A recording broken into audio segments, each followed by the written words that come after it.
Thank you and good morning. I am Jerry Greenfield, the co-founder of Ben & Jerry's, but more importantly, the treasurer for Cassandra Gekas' campaign.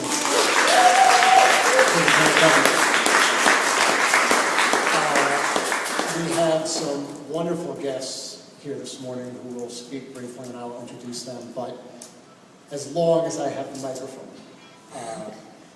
You know, it's a little unusual for me to be actively involved publicly in campaigns. And so this is something that I thought about, and I just was really excited about Cass running and the issues she's running on. I had flirted briefly with politics probably about 25 years ago. I ran for select board in Williston as a member of Williston Citizens for Responsible Growth, and as a nationally known and world-famous business person, I could not even win a seat on select board in Williston. And chances are I probably couldn't have even been elected dog catcher. I have stayed away from politics since then. So to start off the event this morning, our first guest is Senator Hinda Miller. Hinda is Democratic State Senator representing the Chittenden Senate District. She's the former CEO of Jog Bra and is credited with the invention of the sports bra. She currently sits on the board of directors at Green Mountain Coffee Roasters. Senator Miller is also the former chair of the Lake Champlain Center of Commerce and co-chair of the Council of Educational Governance. Hinda? Oh my God.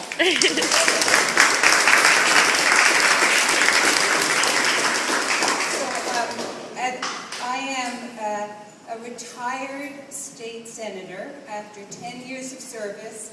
I don't need any of those labels anymore. I'm totally integrated and committed to the wisdom of this community and the conversations that we can have. And if anyone's read my book, I have some ideas about things that we need to move forward, learn, talk to each other, allow others to learn. And when I heard Cass was running, I said, what the hell? Who? What? And I said, and she said, well, you know, your book said that if an opportunity arises, take it. And, well, and I said, well, and I looked at Cass, and she had some encouragement from our leadership. I've worked with Cass in the legislature. She is smart. She's used to talking to people. She does research. She is a really good candidate.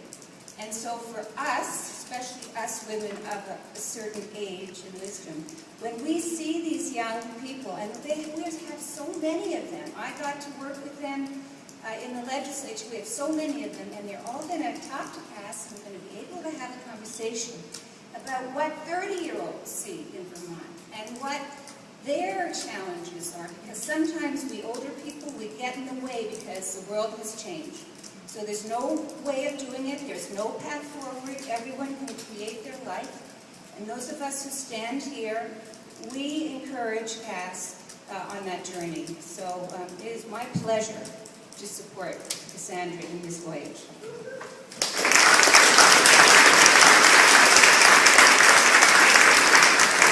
Thank you so much, Linda. Our next guest is Melinda Moulton. Melinda is CEO/redeveloper of Main Street Landing. She's our hostess. Melinda chaired the boards of the Burlington Parking and Transportation Council, Burlington Business Association, Vermont Retail Association, and the Innovative Center. She served on the boards of the YMCA, Lund Family Center, Chittenden East School District, Opportunities Credit Union, Vermont Public Interest Research Group, the Orton Family Foundation, Vermont Businesses for Social Responsibility, and the Vermont Arts Council. Melinda co-chaired the American Heart Association's Go Red for Women campaign in 2011. Melinda?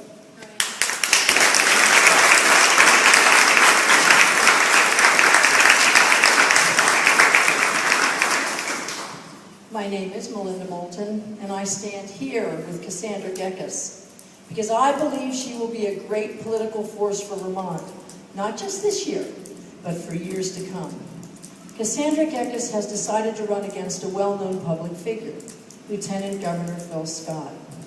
Trying to unseat him will be one tough job, but Cassandra has the courage, the initiative, and the force and the will to challenge him in this election. Did you know that there are only 11 women serving as lieutenant governors in the United States? Look, Phil Scott is a popular guy, but a lot of Vermonters really don't know what he stands for. Phil Scott is a member of the Republican Party, and during the last election, he received the endorsement of the Vermont Right to Life group, whose mission is to end a woman's right to choose in Vermont. Phil Scott's Republican Party across the country has been spending much of their time introducing and passing bills restricting women's access to health care.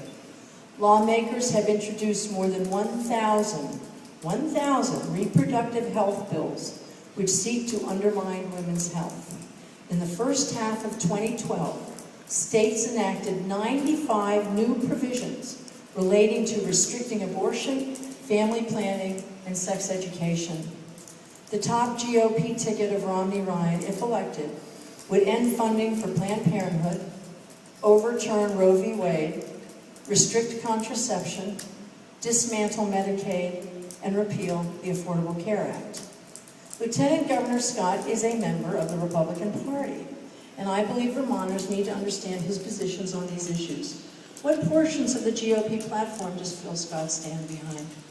Now, I am 63 years old, and I have never experienced such outspoken and blatant attacks on teachers, unions, the poor, the sick, women, and the middle class. This year, when members of the GOP came out against contraception, most women and men in this country were shocked. States across the country are making drastic and profound and frightening changes to women's access to reproductive health care. It could happen in Vermont.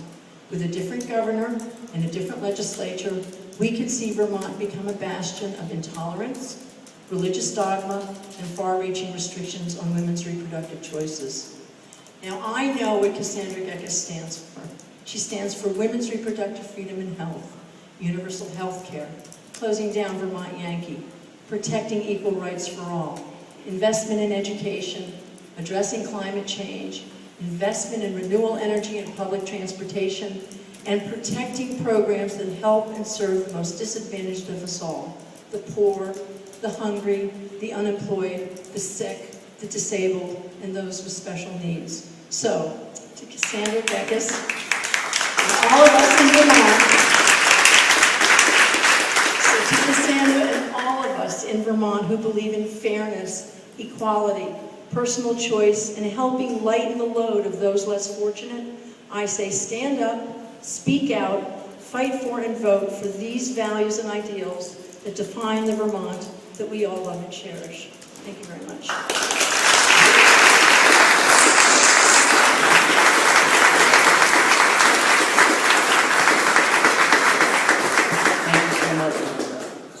Our next guest is Senator Anthony Polina, State Senator from the Washington County Senate District.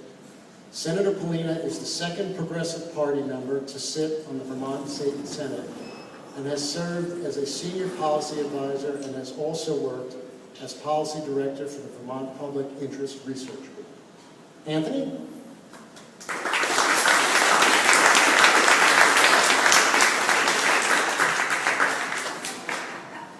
It's always exciting and important to have candidates arise who have both a background in public policy as well as experience and a commitment to community organizing, and realize that one of the ways we create better policies is by making sure the voices of citizens are heard, not just in the State House, but outside the State House as well. It's also really important and exciting to have candidates come forward who are willing to reach out to and work with both progressives and Democrats, because that is the majority in Vermont, and that's how we win elections, and that's how we create a better future. It's also important and exciting to have candidates come forward who are younger. I was going to say young, but these days it's hard to figure out exactly what that means. But certainly people who are younger, who have a different kind of energy and a new vision for the state of Vermont. And Cass has all of these qualities, and that's one of the reasons why we're excited about her candidacy. In terms of the issues that she's committed to, I'm just going to mention two or three. One on health care, and I think folks know this, but she's not only been a tireless advocate for health care in the State House, She's also one of those people who has really worked hard to frame the healthcare policy that we're moving towards. So the ability to do the advocacy while framing the issue and building policy is particularly important. Another issue that we sometimes refer to as women's issues, and I'd like to see it broader than that, and recognize that what we're really talking about when we talk about women's issues are economic issues, economic justice issues. We're talking about cultural issues. We're talking about what's important to all of us who have families. We're talking about closing the wage gap that holds women back. We're talking about access to affordable child care that women need. We're talking about policies that build stronger families, stronger economy. That's another thing that CAST stands for. Last thing has to do with those younger people. Because there seem to be a lot of people in Vermont that are for some reason concerned about younger people leaving the state of Vermont, looking for opportunities elsewhere.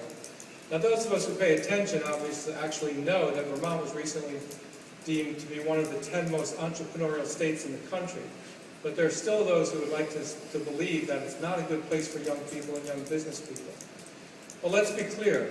The way to have younger people stay in the state of Vermont and build their futures here is to give them policymakers that are willing to work directly with them. Give them policymakers who speak directly to their interests. Give them policymakers like Cassandra Gekas, who is willing to work with those young people to build policies and strategies that are not only going to allow them to stay here, but are going to make them eager to stay here, to create their families here, and to build their businesses here.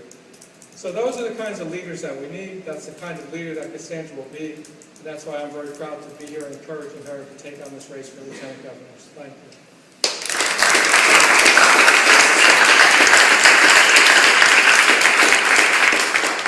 What I'm going to do now very briefly is introduce someone. It's always easy to introduce people who need no introduction, and that's what I'm going to do. But we're really pleased that Governor Shumlin is with us today.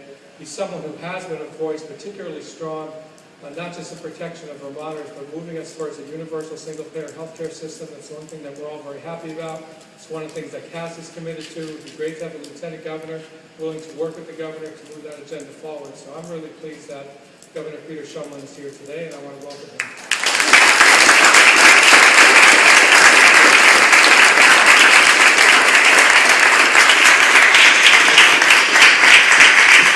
Thank you. Thanks, Jared. Anthony didn't kiss me, but I came close, so I thought I was doing well. Hey, I just want to tell you what an honor it is to be here today to introduce the next Lieutenant Governor of the state of Vermont. And as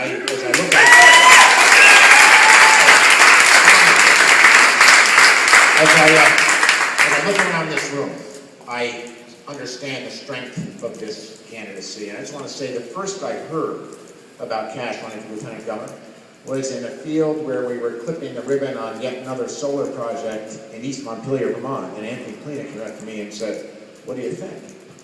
And I said, "Wow, would she do it? That's exciting." And the reason I was so excited was because of what I look at looking out in this room. We have the first, it's been acknowledged that this is a tough race, but a winnable race. I look at Governor Phil Hoff here today, the first Democratic governor in the history of the state of Vermont who took a risk and won.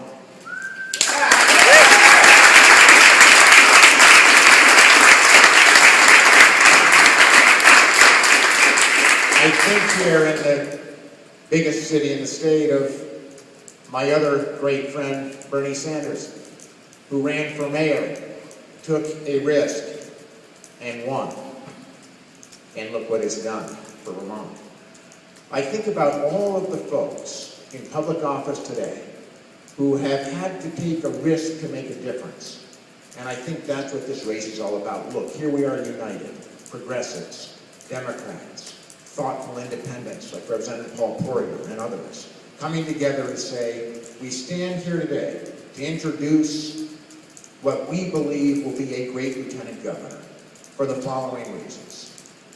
Cass understands that we need to be the first state in the country that has a sensible, single-payer healthcare system where healthcare is a right, not a privilege, where we get it right and have the other states follow us. She is a leader in healthcare.